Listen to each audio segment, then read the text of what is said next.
Hello, everyone. Chris Griffin here with Seth Oliveris. Excuse me, Professor Oliveris. Uh, we are here with the Horns Down podcast. And yeah, we have a lot to talk about today. Seth, how are you doing today, sir? I'm feeling good. I'm just letting these last few days kind of absorb. But with school started, obviously that's kind of got me in a whirlwind. But as far as college football, I am zen right now. I'm ready. Like it's been a long time coming. For those of you who don't know, Seth is actually getting his master's. He's working on his master's, and he's also teaching a course as well. I think what English Comp One. Yeah, Comp One. So it's a class a lot of people are familiar with, but um, yeah, it's trial by fire, that's for sure. But it's been good though. I've had two classes already, and it's a good group of kids. I literally have thought about um, doing becoming an adjunct teacher or adjunct professor. Excuse me. Yeah, Uh, well, I would say I would have to teach. With the whole law thing, I had probably have to teach like government or something like that. But I mean that would be the worst decision that anybody can ever make because I'm literally gonna have my students watch. Um, uh, have them watch like Bad Boys 2 and seriously tell me what did you learn about the government? What did you learn? there's a I'm lot like, of life lessons there. yeah, write half a page. If I have more than 30 students in there, literally write half a page. Whatever you put on here, put your name. I'll give you an A. Like I'm not Yeah, gonna cover that in depth. But nah, no, shout out to you, bro. I'm excited for you with that. That's awesome. And you teach the youngsters, right? Don't fail anybody. But yeah, no. speaking of that, failing, Oh gosh, uh oh gosh, I already know. yeah, let's talk about Marcus Majors, man. What's up with that? Yeah, so he as of yesterday, he was officially ruled academically ineligible for the 2021 season. My goodness, I had it's caught I had caught wind of that not too long ago. I just didn't want to say anything because I was like, well, there was a chance that he was going to be able to, get through the summer semester and be able to actually play. But I guess that is not reality now. So it's yeah, pretty yeah. crazy, though. You don't see stuff happening. You don't see anything like this happening.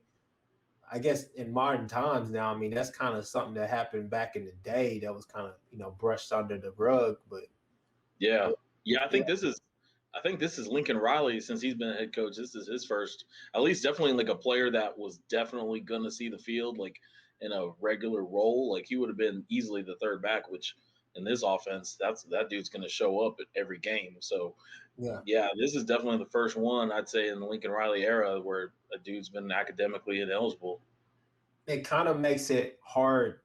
It makes it harder on Marcus Majors going forward because you're looking at, I believe, Sawchuck and then Raleek Brown coming in next year, and yeah, Some dogs. yeah, exactly. You're looking at two 5 stars coming in, and you're saying like, hey, there's a possibility that Brooks and Gray, you know, this may be their last time in a college uniform.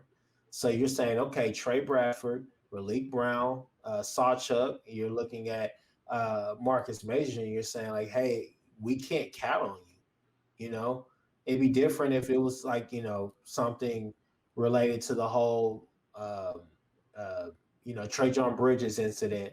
But I mean, hey, something as simple as this, where they give you tutors, they give you all the amenities in the world, all the ability and the help you need to get through that stuff. I mean, I know at my time at OSU, uh, at I believe they call it the AC. The AC is all the athletes would talk about, and they were always there because they were always with the tutors or whatever the case may be to study there. It was like a safe haven for them. So it's just kind of bizarre that you have something like this happen to somebody who's probably going to be, I wouldn't say necessarily a key contributor, but at least that third back that you can mix in there in the rotation. Because you know how Lincoln likes to use maybe 2 to 3 backs at the beginning of the year before he kind of circles the wagon and just focuses in on one or maybe two.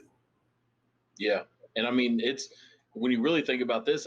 I mean, has there been a season in the last 5 years where not like at least where the top two backs both stayed healthy all season long? Because I feel like it just seems like when Trey Sermon was here, he got dinged up sometimes. Like we saw even Samaj P. Ryan get dinged up sometimes. Obviously Rodney Anderson had his issues. You just kind of go through the years. It just seems like there's always going to be an injury somewhere, just with just use and yardage, mileage. So it it kind of puts Brooks and Gray, their health at more of a premium now, and like you really hope that some other guys start to emerge because one injury could turn that whole room upside down now. So obviously, I think that when you're looking at the running back room, you were, keying in on, Mikey Henderson being there, and unfortunately, obviously he's gone now. So I think now you're looking at maybe a Jeremiah Hall to kind of step in that situation right there. I mean, for what it's worth, I think that some of the walk-on running backs that they have actually they're not that bad from what you've seen in some of the tail end of games that they've had blowouts in, and obviously in spring spring ball. So Yeah, um, I trust Lincoln. I trust Lincoln Riley in the group. I feel like they'll be able to get everything done. I feel like DeMarco Murray is not only recruiting better now, but also I feel like he's coaching the players in a way it needs to be. And I mean, hey. Uh, I really feel like offensive line wise, if we're as good as we're supposed to be, or as good as some people are saying that we're going to be this year, I feel like you should be able to make it through the year with three legit backs, one H back, and possibly a walk on. I think you'll be fine. But just looking at the as far as just longevity purposes are concerned, you're looking at Marcus Majors and you're saying like, seriously, can we count on you? This is something that is easily fixable, but you know, are you really committed to the cause? And I hate to be, down on the kid, but it's just kind of one of those things where it's like, hey, this doesn't normally happen. So, I mean, I would say it happens, but it's just not something that happens all the time at OU, at least that the public knows about. So, right. yeah, Yeah, but yeah, no, it's definitely a rare occurrence here. As far as yeah, like you said, publicly, we don't hear about this a lot. And I mean, I think we can. It's safe to assume that because we haven't heard a lot, it really hasn't happened a lot because this is a whole. He's done for the season. It's not like he's ineligible for the first game or for the first three games. It's a whole season. So we would have remembered other cases like in recent years if that was the case. Like usually if someone's out for a year, it's because of an injury or like a suspension, like off the field kind of stuff. So it's definitely yeah, it's up to him to shape his destiny at this point as far as if he's going to make something of himself at OU yeah, or if that we might have seen the last of him or whether he hits the transfer portal like next offseason or what. But yeah, it's up to him now. you kind of look at it and you say this kind of hints at the transfer portal, to be honest with you. And I mean, I know my uncle and I have talked all the time. My uncle's always been, at first, he was a big supporter. Now he's kind of a big downer. And his assumption was, I think Marcus Major should go to UCO and be a star there, opposed to trying to do we need scholarships. And I'm just like, okay, I get it. I mean, I like Marcus Major, Oh, but I you kind love of the you see. I know me and you are butted heads about this. Butted heads with my uncle and other people I talked about, but you kind of look and say, kind of wish Pleasure was around. Kind of wish TJ Pleasure was around now. But hey, that's just me. That's just me. Is Okay. he still in college? Yeah, yeah. Pleasure is in Utah. Oh, I didn't even know. Yeah, I he didn't, transferred to Utah. oh It's like a gosh. lot of the guys. Theo Howard is out there now. Yeah. Yeah, so Theo Howard is there. Um, Obviously Buki is in Washington. There's a lot of boys that went Pac-12. So Yeah. yeah, Rambo's at was it Miami? yeah, Miami with the ACC, and we're gonna get to that too. Yeah. But yeah, no, it's like I said, it's just one of those things. It's unfortunate. Hopefully he rebounds. Hopefully everything goes right. It'd be nice if he didn't hit the portal, but if he does, I don't think that either one of us are at that point where we're just going to be totally worried about the running back room. I'm kind of one of those people now where I'm in a position of wait until it actually happens until we panic. Right. You know, I feel like this is just another point for uh, every team right now has holes. Go out there to Georgia. Georgia has gotten all the hype this summer because of everything. Eric Gilbert's gone. Darnell Washington is injured. I think a DB that's injured. So they have a lot of injuries, a lot of absences on that team right now. And their first game, not this weekend, but next weekend, is Clemson. Yep. So um, this is just a lot of media hype, media hysteria that's going on.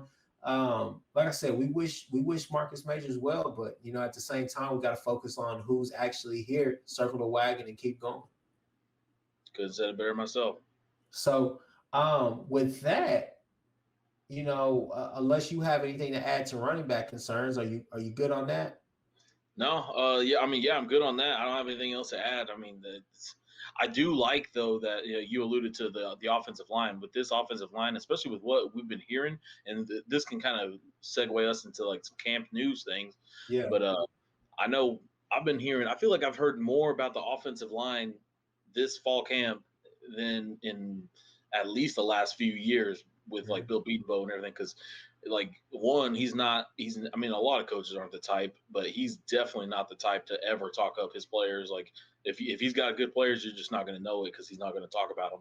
But he's actually said a couple really nice things. He's. I think one of the things he said that I really kind of took a lot away from was that he feels like this group is just further along yeah, than maybe like at previous years at this stage, and that right there speaks volumes because it seems like even when OU's had good offensive lines, they kind of start the year a little slow.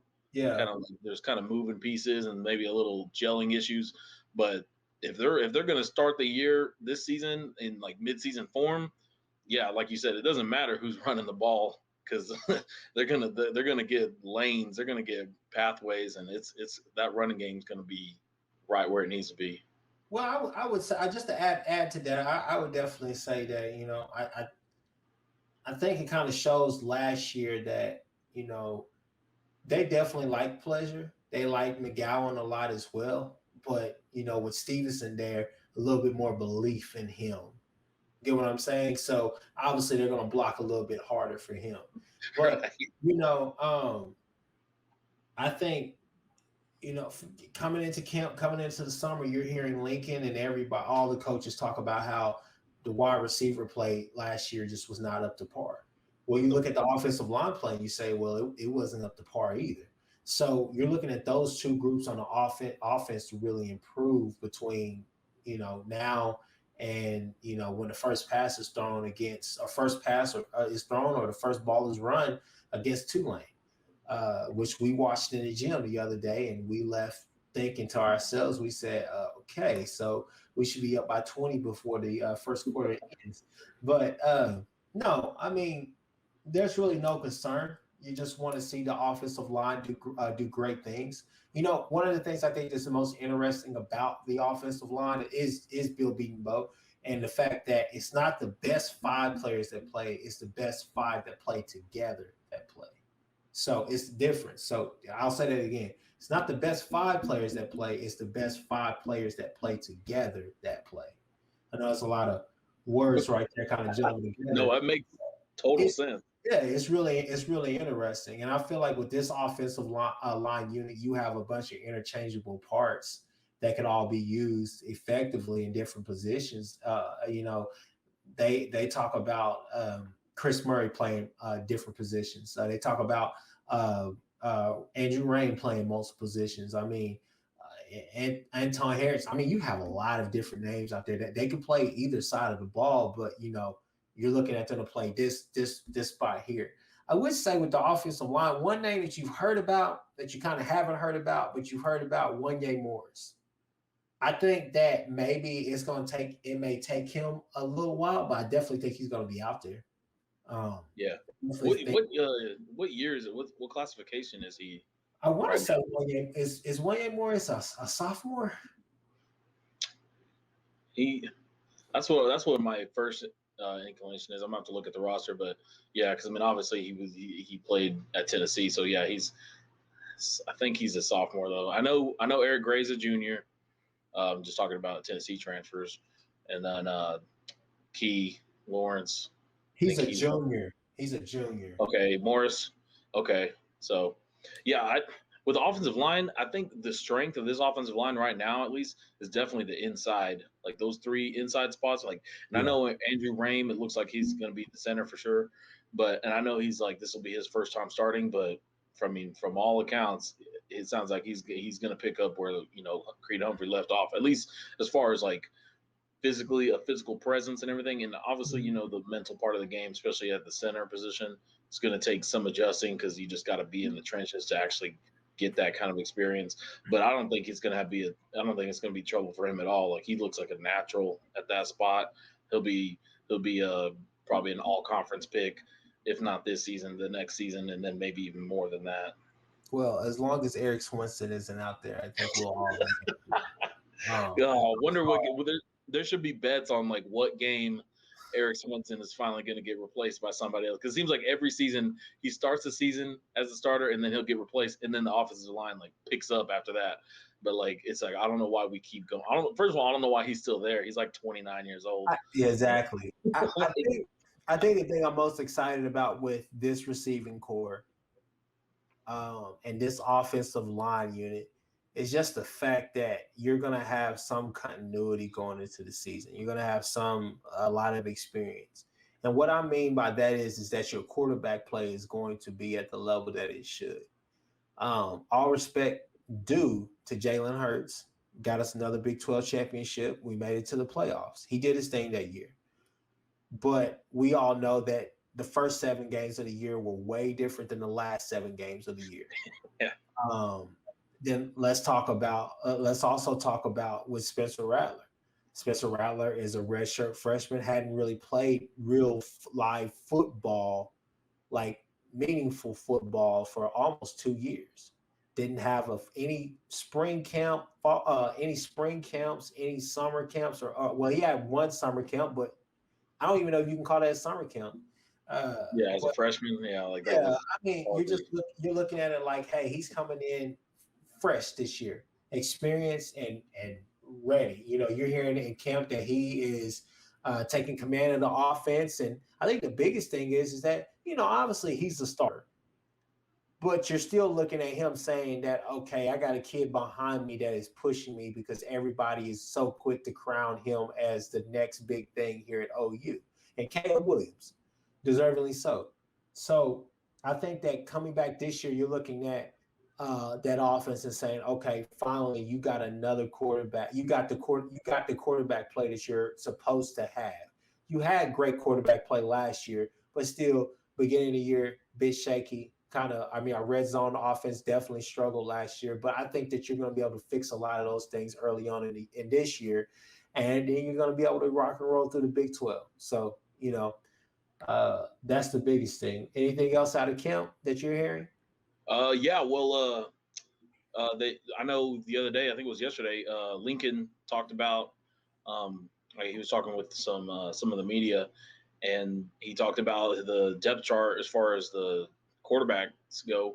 And so obviously, Spencer Rattler starter, Caleb Williams is solidified as the backup now, which no surprise there. I mean, he's got the talent for sure. And then a surprise, I don't know if you saw this, and we didn't talk about it at the gym, but third string walk-on true freshman Ralph Rucker, which I didn't even know that guy was on the team until I saw that. So people were asking like, well, what happened to Micah Bowen, from Penn State, the transfer? And I mean, I don't know. I don't know if Lincoln answered that question. I don't know if he was asked that question, but that was something. And then also was like, well, what happened to Tanner Schaefer? And Lincoln actually said that he'll be serving more as a student coach than as a player. So he's still on the roster, but I think he's kind of taking like that Lincoln Riley route where Yeah. Lincoln Riley at Texas Tech, after his first year of being just a quarterback, Mike Leach just said, hey, put a headset on, like you're going to be a student coach. So that was something that was pretty interesting. I I mean, I don't. I feel like if Micah Bowens is available, I don't know if he's like unavailable for whatever reason, but if he is available, I think he'll end up being the third guy. If we, well, I guess we'll see that because against Western Carolina for sure, that game's going to be a third string quarterback kind of game. But yeah, just to your thoughts on that? Just to piggyback off of that, so that made me think about something. So, Kyler Murray travels to Iowa State, and he is the starting quarterback at OU. Okay, obviously everybody knew that. So we're playing on Iowa State in Ames, and the quarterback on the other side is, I believe, Zeb Nolan. Oh yeah. So it's funny that you say that about Tanner Schaefer because Zeb Nolan is actually doing the same thing as South Carolina. Did you hear about that story? No, I didn't actually. I didn't even know he transferred. So what happened is that he basically said, okay, I'm going to go ahead and just, forego my last year or whatnot and just become a coach. So he's on Beamer's staff. So he was going to be like a GA. He's going to be a GA. So I think their starting quarterback or whatnot, and this may not be the exact story, but from what I heard and from what I read, their starting quarterback, I believe, is like he's either injured or he's sick. And then the other quarterback's kind of shaky or whatnot. So they actually found a loophole in the NCAA, like, rule book or whatnot. And technically he still has a year of eligibility left. So they activated him to the active roster, and now he's supposedly going to be their starting quarterback when they roll out to play their first game. And I was just like, that has got to be the most confusing, weirdest, dumbass story that I've heard in quite a long time. So I thought that was pretty interesting. I was like, oh, Zeb Nolan. I haven't heard that name since like 2018. Like, what? Where is he at all this time? So I guess he transferred. I forgot where he transferred to, but then he found himself on the South Carolina staff. And so now he's their starting quarterback. So, his name, every time I hear his name, I always think he's like some player from the 1920s, like this Zeb Nolan, just the wily old quarterback, but so yeah, that is pretty interesting, especially for Shane Beamer. But and then one last thing, also Lincoln talked about this week, talked about some of the return duties. So Marvin Mims and Drake Stoops look like they're going to be the primary punt returners, and I think Mims will be the number one guy for, and obviously he looked pretty comfortable in that role last year for sure. And then on kick return though, they're going to look at a few different guys now that there's no Trey Brown anymore. Him and his 4-4 flat.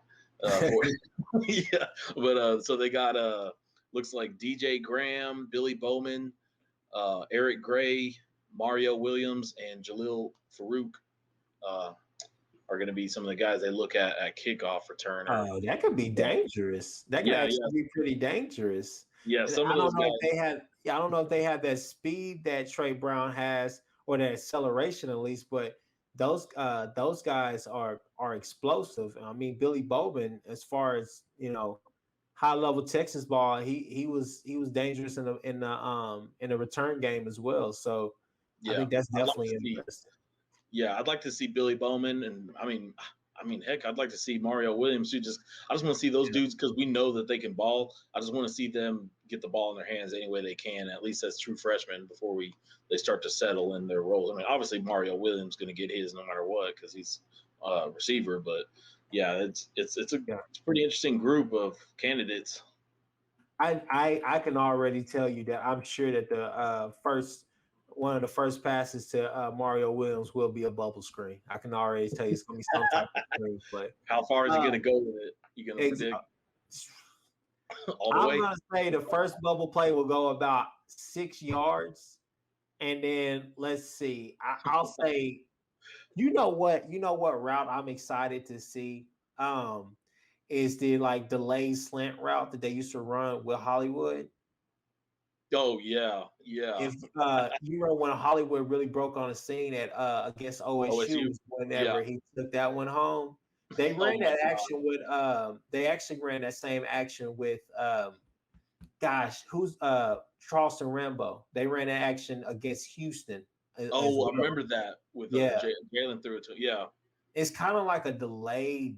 It almost, I mean, from when I just watched the replays and stuff, it kind of looks like a delayed slant almost. Yeah. So Yeah, yeah, it's a it longer was. developing play for sure. Yeah, it's definitely it's a longer developing slant route. But yeah, I can't wait to see that happen with Mario Williams because as speedy as they say he is, he might be gone a couple of Yeah, times.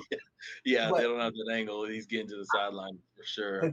to go back to your point though about as far as the quarterbacks, it would they say he's fast. I mean, do you think that Lincoln could possibly have Michael Bowen switch positions and go to running back? I mean, I mean, yeah, he definitely had. Well, yeah, we saw in the spring game, like people were, I mean, throwing out some pretty lofty comparisons, like, "Oh, Kyler Murray," just kind of like, I don't know yeah, about that, but like, I mean, even if you can kind of convince yourself of that, if he's got that kind of talent, which we've seen that he definitely can move, I wouldn't hate it. Like, especially with the Marcus Major news, like that, I definitely think, and if they're gonna experiment with that, they got to do it early. I think like you don't want to wait till later in the season when you actually need running back help. So I think we might, if we do see something like that, it might happen. We might see it in the first 2 weekends. I think the biggest thing to keep in mind about like Michael Bowens is that he's still so young, and Yeah, that he could possibly be redshirting or whatnot just to kind of try to learn the offense a little bit better and just go into next season knowing. Because I mean, obviously, who the two quarterbacks are going to be, yeah, going into this year. But if everything goes as planned, you expect Spencer to go at least number one or somewhere in that top, top three. Yeah, in top three, top four picks. And so you would be looking at Caleb Williams being the lone starter until Malachi Nelson gets there to really, go ahead and start getting those 5-star recruits in that 23 class, yeah. which is a great segue to our next topic, which is the 23 recruits, man. What do you think about Brandon Ennis? Excuse me. Oh my gosh, I mean, he's like a total package kind of receiver. I mean, and he's from Florida, right? Isn't that where he's Yeah, from? So yeah. like, I He's mean, from he's out just there in that Broward County, from basically one of those plantation schools right there that gets all the a lot. They pump out a lot of D1 talent. They pump out a lot of yeah. D1 talent, a lot of NFL talent as well. Yeah, so I mean, it speaks volumes that like they're OU's been able to get all these dudes from like in other teams, other big programs' backyard. Like I don't think there's one so far. There's like what 6 commits in the 23 class right Yeah, now. I don't think any of them are from the state of Texas. It's like you got some Florida boys, you got some California, Colorado. I think was it Colorado is one of them. Colorado.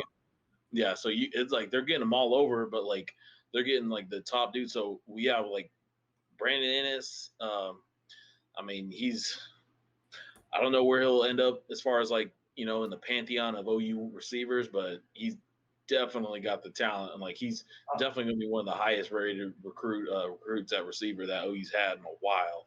Oh well, I mean, come on, Jaden Hazelwood, and I think Well, that, yeah, I think that's the perfect comparison to for Brandon Ennis. Honestly, I think that when you look at him, you say, okay, we want him to be CD, but I feel like he's more of what we're thinking that we're going to get with Jaden Hazelwood his freshman year and this year. Uh, yeah, like I said, I've been on record for saying I had big expectations for Jaden Hazelwood this year. But I watched a little bit of Brandon Ennis' film, and I was like, yeah, I'm pretty impressed. 24/7 Sports and a bunch of other people who keep up recruiting, obviously, they say this is the most complete wide receiver that OU has gotten in the Lincoln Riley area. So those are big shoes to fill. yeah. So I mean, you're just looking at him, you're saying, hey, SEC. Honestly, though, I mean, it's like it kind of works out really well for him because, yeah, we're kind of guessing by the time he gets to OU, more than likely OU's going to be playing. His true freshman year, OU's probably going to be in the SEC either for the first time or what. But like Like we do expect that move to happen um, pretty soon, whether it's before then or right at the same time. So, I mean, he'll have a lot of chances. His family and everything have a lot of chances to see him play games that are going to be closer to home. Like you might not travel to Florida, but Mhm. it might be traveling to Mississippi or Georgia or something like somewhere around there, Tennessee. So those it's definitely working out for, and that's just like one major reason why we both believe that this move is going to benefit OU, in the long run, is because recruiting, like a lot of dudes just don't want to go that far from home, Mhm. and that part of the country it's proven that they've got the best talent, out of anywhere, out of any one spot. So, we're I, going to see a lot more Innises in future classes. I think the biggest thing is just kids want to come and play for OU. I mean, it's a winning brand, and especially offensive talent, defensive talent is it's no longer hey we're working on that. No, we're getting into conversation, and we're getting kids now. But it's just take it one step at a time and keep reaching for new levels and new heights as we go. I'm really excited about this 23 class. Hell, I'm excited about the 22 class. I know a lot of people out there are still, kind of reeling from the loss of yet another, 5-star Yeah, Luther. wide receiver. Yeah, but you're just looking and saying like, hey, that's a part of it's love and war when it comes to recruiting. And when you look at some of the recruiting battles that OU is having, you got to understand that there's always a few more stories out there that we're not hearing about as far as who these kids are tied to. And you can't get mad at an 18-year-old or 17-year-old kid for making a decision that they think is best for them. So we wish them luck. You just have to realize that there's some uh, coaches that they've been coached by. There's just there's familiarity in different places that we don't always know. So I think this 22 class there's still something to be excited about. But I think when you're looking at Lincoln Riley, you're saying, hey man, we just had an amazing wide receiver class in 21. Now everybody's down about 22, and I'm like, hey, we're going to be perfectly fine.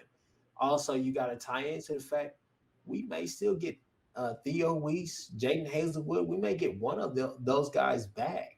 Okay. Um, And either one coming yeah, back would be a huge pickup for OU for next season. yeah, transfer portal. I mean, we got Mike Woods that I think has already been underappreciated as a wide receiver. Yeah. So we have big expectations. So now, like I said, I'm excited about this 23 class. I mean, it looks like it's going to be a special class, and I mean, Luke Haas has already said that hey, there's more coming. Just wait on it. So we'll go from there. Um, I guess moving on to our next subject, Seth. Uh, I'll let you have the floor on this one right here. Let's talk about the alliance. Oh gosh, the Alliance. Well, so for those who either don't know or just want a quick refresher, yeah, the Alliance that we are referring to is this week they the Big Ten, the Pac-12, and the ACC have formally agreed. It's not going into effect for, I don't think, definitely not this season. But anyways, for in the future they will have a scheduling alliance. So those three Power Five leagues um, will kind of, and it goes across all sports too, but we're just talking about football.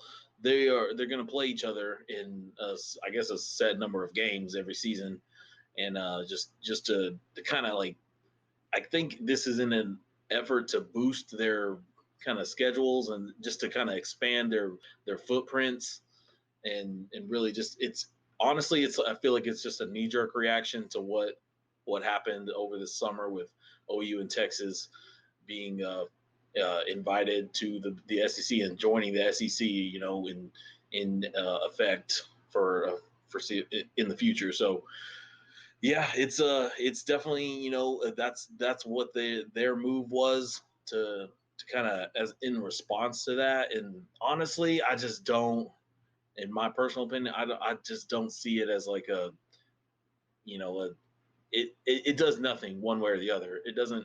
It doesn't make them a more formidable. This alliance isn't doesn't scare the SEC. Doesn't shift the power in college football, but it doesn't hurt them necessarily. Like if anything, for college football fans, it does make it's going to give us a little bit more kind of intriguing matchups. Because I mean, this season we're going to see. Seth, Well, before go like ahead. with this season, we're Go going to ahead. see games like Oregon at Ohio State. So like we'll just see a little bit more of that. But of course, there's also going to be Wake Forest versus Oregon State, which nobody's going to give a darn about. but when I hear Alliance, Big Ten, Pac-12, and ACC, I say whoop-de freaking do. Okay? Outside of Oregon, Ohio State, and Clemson, maybe North Carolina, maybe USC when they're actually good and not just playing the Pac-12 schedule where right. No, I don't really care. I don't. I mean, seriously, I really don't. Oregon's out there building something special because they're getting SEC type talent out there to play in Oregon. I'll give them that. Both sides. Ohio State, I think we all know their track record.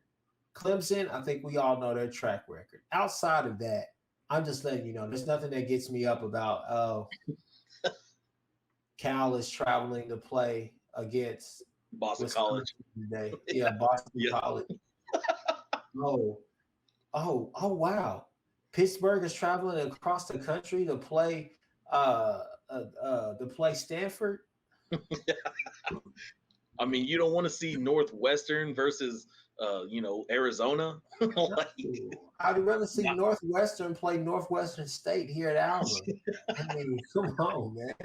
I'm not really impressed by this move. I think that it's basically three girls who just banded up in high school and said, you know what, I can't stand Michelle, who is the SEC, and you know what, I hate her too. Oh my God, I hate her too. You guys hate her? Oh my gosh, she is such a wicked and you're just like, oh gosh. Yeah, I mean, it's just high school drama. It's just like, we need attention now. Like, what are you really going to do? You're talking about NCAA. A lot of the stuff is really a facade. It's just a move to try to posture themselves in a way that helps them keep their big name teams. When you're looking at the ACC, well, word on the street is Clemson and Florida State have thought about maybe we should talk to the SEC. You're looking at Ohio State and Michigan, and you're thinking to yourself, I mean, seriously, let's go back. Let's take a couple steps back. Does that get you excited? Cal goes to the big house. No, I mean, there's nothing about Michigan that I care about except for seeing Harbaugh get out of there finally. But I know everybody's watching them just for that, just to see what's going to be the final straw. Exactly. I'm like, hey man, look, I got $20 in my wallet. Will that help you guys buy him out? But right. No, all jokes aside though, like it's just a move just to posture themselves in a way that helps them try to keep those teams and keep them happy. But no, honestly, the only way that these teams are going to be happy is with those TV deals going up and them getting more money and more money and more money. Because eventually the SEC is going to be able to, Sankey is going to be able to just go and tell Ohio State and Michigan and USC and Oregon and Clemson and North Carolina, he's going to be able to say to them like, hey, this 20 plus team conference, super conference that we're trying to build here, this is the future. What you guys are going for now, this is archaic. The only way I really see this alliance thing working out is if, for some odd reason, Fox can become a huge juggernaut and make it enticing as far as the battle for TV rights, which I don't see, because I don't see Fox being able to. It took them years to even fix their presentation, which is great. You know, hey, I'm not mad at Fox. I like Fox, but at the same time, I mean, hey, ESPN. I mean, I think the loser in all this is CBS, because you're kind of looking at some of those games and saying, yeah, this is most likely going to be an ESPN thing, boys. So you need to buckle up. But it's all about money. Go ahead.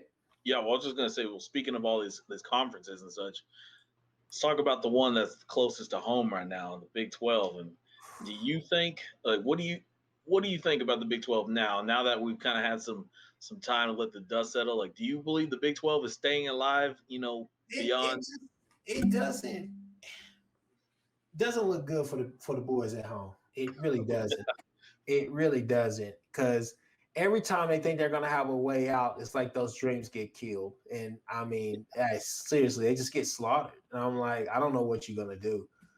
I'm like, I told you what Kansas should do. Kansas should go Big Ten in every sport except for football. Go to the FCS. Um, as far as Iowa State, I mean, seriously, I mean, you got to look at it. The Pac-12.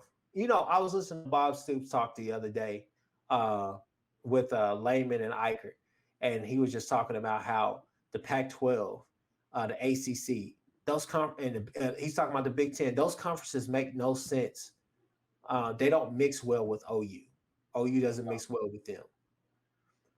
So when he's saying SEC is perfect, but I don't truly know what the perfect fit for a bunch of those teams are. I think obviously with Kansas and Iowa State, you're saying Big Ten. Yeah, you can say for both major sports there, football and basketball. You can say, hey, you guys should go there. You look at a team like O State and you say Pac-12 makes sense, but the Big Ten seems to be kind of where you should be. Let me reverse that. The Big Ten makes sense, but the Pac-12 kind of makes sense for you to be there, but the times don't make sense.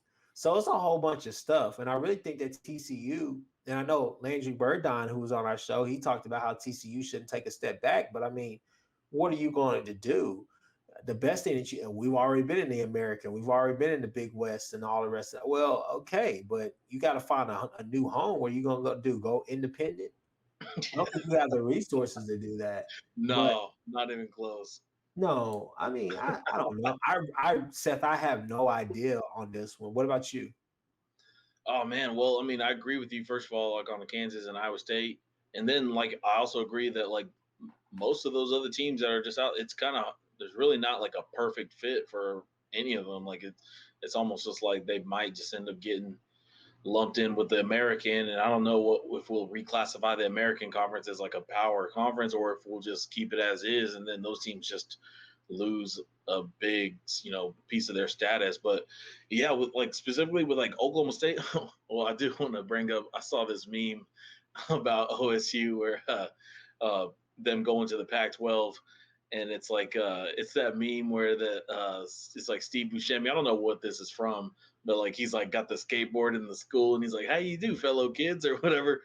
And but it's got the Pistol Pete face on. He's like talking to the Pac-12 teams. He's like, "How do you do, fellow liberals?" Like, I was like, because we like as a fit as far as like they would be so. I mean, dang, we're not that far removed from Mike Gundy wearing an OAN shirt. Like, like I don't think any of the Pac-12 coaches are probably vibing with that same energy. So, like, I mean, it would be funny to see them in that conference just because they would be such a different like take as a Pac-12 team than all the other ones. But let's go at it from this angle. This is a year for the Big 12 teams to go ahead and showcase and validate why some of these conferences should want them on the list of teams that they're comprised of. I've seen quotes from OSU football's team who they've been on record for saying that we're special. And I'm like, okay. You're looking at Iowa State and a lot of those teams who are thinking that they could take the next step this year. And I'm like, hey, you got to come through Norman. You're just looking at a lot of those teams and you're saying, hey, this is your chance to go show why you fit in those places. Like a TCU. Like, I would say this right here. I think TCU would be an interesting team to have in the ACC. Whoa. I think know you were going there with that. I think TCU would be an interesting team to have there. But like I said, these teams, they gotta go show. They can't go out there and just be mediocre. And I mean, the biggest thing is that as Texas Tech, you kind of got to sell people not only that you're putting a good product out there on the football field. Obviously, we know your basketball team is pretty stout, but you got to sell people on the idea to even move to Lubbock. Right. I've never been to Lubbock, but I don't want to go. And we don't really know if their basketball program is going to hold up because they don't have Chris Barrett anymore. He's But over now. they say that the assistant coach who took over the job, though, they say that he was actually the mastermind behind it all. Ah, okay. Well, if that's true, then okay, then let me. So All they right, said sure. a lot of the success. They said that Chris Beard is. They said he's a great coach, but they said that the mastermind behind it all was actually the now current head coach who they say he's the mastermind behind everything. So Okay, that's kind of funny then, because for Texas, they think they're getting the dude, and they might not be getting the dude. Oh yeah, Once no. again, They thought they got brain, but they got pinky. So exactly. Speaking of Texas, they looks like they've named a quarterback. Yeah, yeah, yeah. So we've been long speculating on hold the on, quarterback derby. Yep. hold on. I gotta give you drum roll, please. Hudson Card is Yeah, hey, hey. he's I'm not been excited at all about that name. There you go. yeah, no, I mean I think you were saying, correct me if I'm wrong, that you believe he might be a better fit for what Sark wants to do than Casey Thompson. Yeah. But man, I feel like I don't know if I think they might be making a mistake because I feel like at least Casey Thompson. I think his ceiling might be lower than Hudson's, at least in this offense. But I think his floor is a little bit higher. And I think with what they're starting out at, we've already talked about it before in plenty of past podcasts. Those first 2 weeks and really the first like month, it's not easy. I mean, there's no real gimme except for Rice. Louisiana, at Arkansas, those are two very losable games for Texas. And if they're going to run a totally inexperienced young quarterback out there with a whole new staff, personnel, I mean that's a lot of new pieces to just say, oh, go beat a top 25 team and go beat a SEC team on the road. I mean, I know it's Arkansas, but they're improving too. But I mean, that's. I just feel like the Boo Birds are going to come out quickly if they fall behind, 14-7 in the second quarter in one of those games, or it's tied up at the half or something. Like there's going to be a lot of people like, oh, let's see Casey because this ain't working out. Has it been confirmed? Because I've seen sources say that he's leaning towards Hudson Card. I think. Go ahead. Yeah, well, the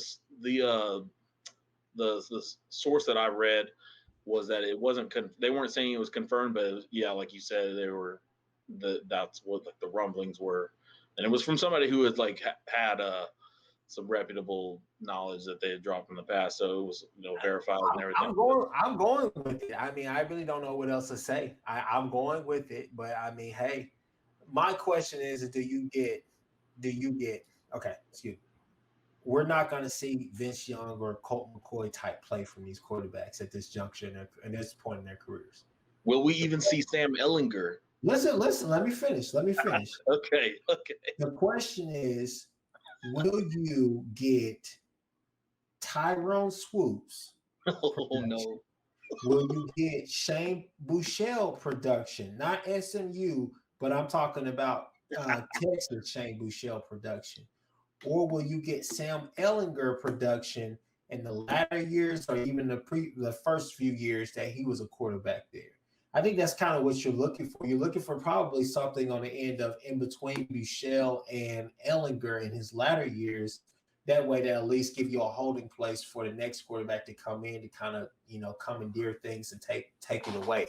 But I mean, I really don't know. I mean, as far as I could see, it looked like Casey Thompson was going to go ahead and take that job. But then again, Hudson Card, high 4-star. He had a bunch of offers. Like I said, I saw him in the All-Star game. I thought he looked pretty good. He looked pretty sharp. He looked accurate with the ball. He throws a pretty good ball. But I mean, I really don't know what else to say. I know what I'm getting from Bijan. I know that your offensive line is supposed to be better than what people expect. Still don't know what you have in wide receiver. Running back wise, I'm not really worried about you there. Defensively, you have a pretty good, defensive line, but on that back end, you're kind of looking at them and saying, all right, well, you guys are going to have to step up. I'm sure that the defensive coordinator, I can't pronounce his last name, I'm sure he's going to have some type of defense. And all. Yeah. Hey, we'll see you when we see you, but I don't know. Hudson Card, that's going to be interesting. Lord help them if they've got Tyrone Swoops level production. Oh, they got Tyrone Swoops level production. Sark got to go. Yeah, it's over. It's over. Oh, looking at the line though, because I know we got Vegas lines on our topic. So looking at the line for that Louisiana game, they're only they have Texas at -8. So, I mean, does that change your opinion? Do you go higher like -14, -10, or do you go a point down like -6? I would honestly go just a little bit down. Yeah, probably like 6, maybe even just a straight up 7. Yeah, I definitely am less confident about that if it is Hudson Card coming out there right out of the gate. And not to say that he's just completely an inferior player to Casey. I just feel like I would have been more secure or I would have felt more confident for Texas if Casey Thompson was the first guy out there. But I mean, he could surprise us all, and then they end up blowing out Louisiana by 30. I don't know. I doubt it, but it's possible, I guess. And for our podcast listeners, we have this actually on the screen on our YouTube cast that you could definitely go and check out as well, because we have the lines. But Seth, I'm looking at just to finish that off, I really don't know right now. Give me a couple of days and I can tell you how I feel about that game. I kind of got a feeling that Texas is probably going to come out here and I have a feeling of how the game is going to go. I feel like Texas is going to hit them early. Louisiana is going to hang around. I feel like Texas will end up winning that game by probably a touchdown, maybe 10 points, maybe a touchdown and field goal, and we'll go from there. But ask me. They still got Dicker? And they got Dicker the kicker. Yeah, they'll get their field goal for sure then. Yeah, they'll get it. Yeah, maybe because he missed it in the overtime game last year. Oh, true that. That was that whole game was some freaking mess. Yeah, that was a train wreck. Okay, so we are going to do something new for everybody. This is a new segment that we're doing. We're excited about it. It's our college football pickle. That's right. The games that are on the screen right now are Nebraska at Illinois. Yes. Scott Frost. UConn at Fresno State. Hawaii at UCLA. UTEP at New Mexico State. Southern Utah at San Jose State. It's not the games that we deserve, but it's the games that we get. That's so true. And it looks like that from the top of the day, we got the big game of the day, Nebraska at Illinois. So we're starting off with some heat. Let's go back to the Vegas lines. So all right. What I'm seeing right now, they have Nebraska -7 at Illinois. Okay. Yep. You got the battle of bums right here. Okay. You got Scott Frost versus Brett Bielema. Hey. So Brett Bielema might come out there and make some noise in that game. I hope they wear Nebraska. I hope they wear them a new one. I hope they run a new one, man. You don't want Nebraska to be undefeated when OU plays them? Do I think Nebraska's gonna be undefeated when OU plays them? Well, do you want them to? Do you want whenever they come into town to Norman on week 3? It would be nice. It would be nice. They might even I guess in a perfect world, I'm imagining that. Let's see. Does Nebraska? I'm just looking real quick at their schedule. I think it looks like they'll be if they got 3 games before OU, so they could be 3-0. I mean, those other 2 games are Fordham and Buffalo, so they should win those. They could lose the Buffalo. Are they playing at Buffalo? No, it's at Nebraska. Oh gosh.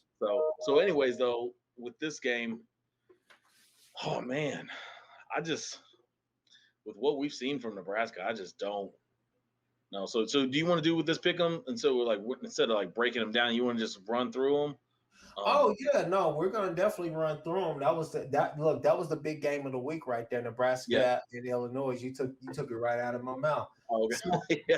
as far as just picking the games, let's just run through it. We got UConn at Fresno State. Who you got who you got? Oh, Fresno State, easy. UConn's trash. I'm gonna go UConn. I'm gonna go UConn. Whoa. Okay. I'm gonna go UConn.